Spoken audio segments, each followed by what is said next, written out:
So we continue in Genesis chapter 26, where Isaac decided to settle in Gerar among the Philistines, among the king Abimelech, and especially after Abimelech told everybody that if anybody was going to touch Isaac or his wife, they'd be put to death. So we continue the story, and we see that God is continuing to bless Isaac.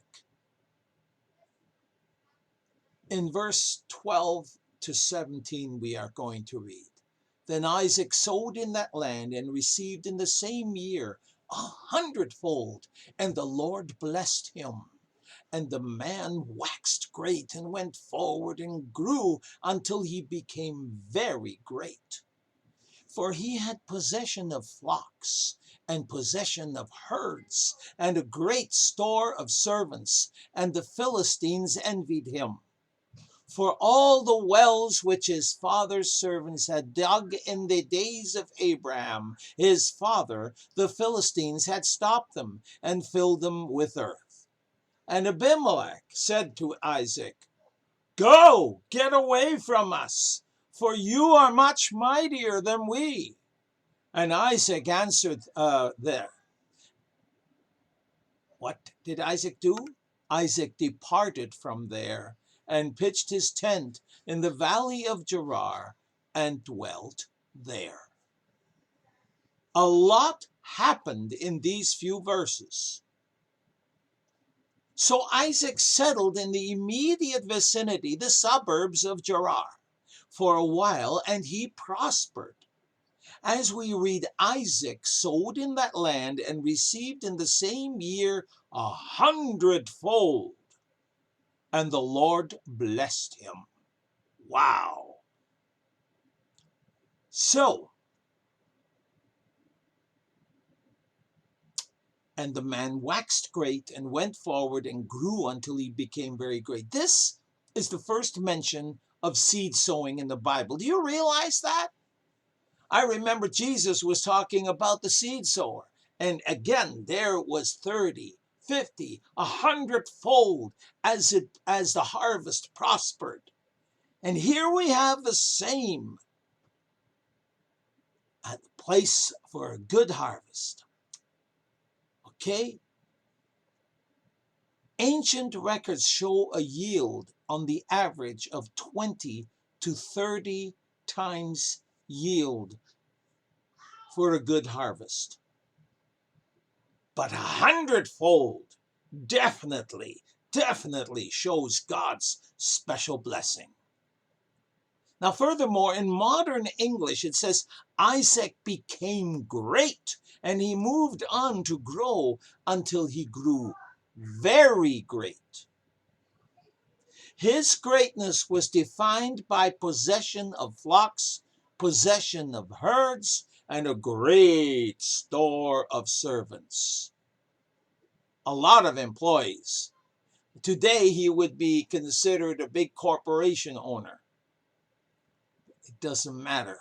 Although this blessing was a sign of an extravagantly great God, such a massive household required great administrative skills to maintain. Folks, it required a lot of work. So, do you realize that? To maintain a company or a household the size of Isaac required a lot of work. Nevertheless, his prosperity brought on a regrettable envy, which many consider a constant companion of prosperity. How many people do you know that envy those who own companies and who are making it great? And they say, he's got everything. I got nothing. Well, did they work as hard as they did? Some of them didn't work hard, but most people who have made it have worked pretty hard to get where they're going. So that's what we read there. The Philistines felt very envious. But with envy, there's often willful destruction, isn't there? For all the wells which his father's servants had dug in the days of Abraham his father, the Philistines had stopped them and filled them with earth. You see, in those countries where, in the Middle East, right there, where they had a lot of desert, where they had a lot of arid land, in those countries, a good well of water was a possession of immense value. When one was declared an enemy by someone, it was always an object to fill the wells with earth or sand in order to distress the enemy. That seems foolish, doesn't it? Envy delights in putting others down and destroying their property, even if it harms themselves. That's dopey. Unfortunately, there's a great measure of malicious satisfaction of the perception of having done a still greater injury to the enemy. Folks, do you realize, had the Philistines merely forced their way to these wells and drank from them, Isaac would most probably have given in. But to make the wells totally useless by filling them with dirt was an act of downright barbarity. They were barbarous, and a gross violation of the covenant of peace which had been made between the former Abimelech and Abraham, Isaac's dad. Do you realize that Abraham had made a treaty with Abimelech? And he made that treaty with 7 ewes that multiplied and multiplied and multiplied, and with each multiplication, each lamb was going to say, "This is Abraham's wells. These are Abraham's wells." Ah, but they didn't honor that treaty, did they? Abraham asked Isaac to move somewhere else.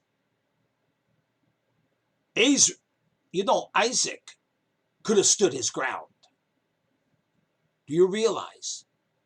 And urged the rights of the covenant made with his father be kept.